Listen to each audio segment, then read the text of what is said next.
Gajanan developers Pune यांच्याकडून आता पंढरपुरात इसबाबी कलश मंगल कार्यालय येथे साकारला जातो आहे भव्य गजानन टॉवर 10 मजली ट्विन बिल्डिंगचा प्रकल्प। आयएस मानकानुसार भूकंप प्रतिरोधक आरसीसी रचना असलेल्या गजानन टॉवर मध्ये उपलब्ध आहेत अत्याधुनिक सुविधांनी युक्त 1022 स्क्वेअर फुटाचे 2 बीएचके फ्लॅट्स, सुशोभित प्रवेश कक्ष, सामायिक क्षेत्रासाठी अत्याधुनिक सुरक्षा यंत्रणा, लिफ्ट आणि सामायिक क्षेत्रांसाठी वीज बॅकअपची सुविधा, स्वतंत्र अग्निशमन यंत्रणा, 2 मजली पुरेशी पार्किंग व्यवस्था, प्रत्येक कार पार्किंगच्या ठिकाणी स्वतंत्र ईव्ही चार्जिंगची सोय, सोलर वॉटर यंत्रणा, प्रत्येक सदनिकेसाठी इन्व्हर्टरची सोय।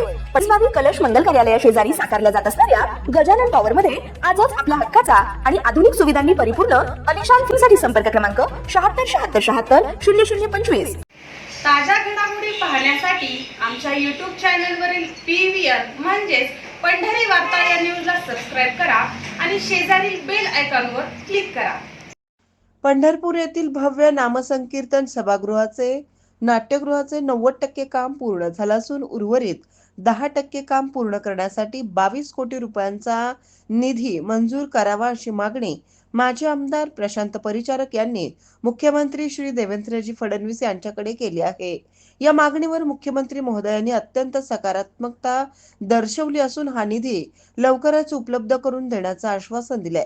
दरम्यान सदर निधी मंजूर होताच उर्वरित काम पूर्ण करून येत्या आषाढी वारीमध्ये याचे मुख्यमंत्री यांच्या हस्ते उद्घाटन करण्यात येणार असल्याची माहिती माजी आमदार प्रशांत परिचारक यांच्या वतीनं देण्यात आली आहे। 2018 मध्ये मंजूर झालेल्या या प्रकल्पाचे 90% काम पूर्ण झाले आहे। मात्र उर्वरित कामासाठी निधीची आवश्यकता असल्यानं परिचारक यांनी मुंबई येथे मुख्यमंत्री यांची भेट घेतली।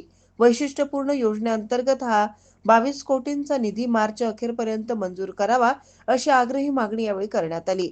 निधी मार्च पूर्वी उपलब्ध झाल्यास उर्वरित 3ऱ्या टप्प्यातील नामसंकीर्तन सभागृहाचे अंतर्गत रस्ते, भूखंड विकास अंतर्गत रस्ते सुधारणा, फर्निचर व्यवस्था, विद्युत व्यवस्था, सीसीटीव्ही कॅमेरे, सौर ऊर्जा कामे व रोहित्र स्थलांतरण इत्यादी कामे करणे असून युद्ध पातळीवर पूर्ण करण्यात येतील। वारकरी संप्रदायाचे केंद्र असलेल्या पंढरपुरात हे भव्य सभागृह सांस्कृतिक उपक्रमासाठी अत्यंत गरजेचं आहे। 90% काम पूर्ण झालं असून उर्वरित 10% काम केवळ निधी अभावी रखडलं होतं। मुख्यमंत्री महोदयांनी सकारात्मक प्रतिसाद दिल्यामुळे आता या वास्तूचे स्वप्न लवकरच साकार होईल आणि आषाढीला मुख्यमंत्र्यांच्या हस्ते याचे लोकार्पण करून ते पंढरपूरकरांच्या सेवेत दाखल होईल असा विश्वास प्रशांत परिचारक यांनी व्यक्त केला।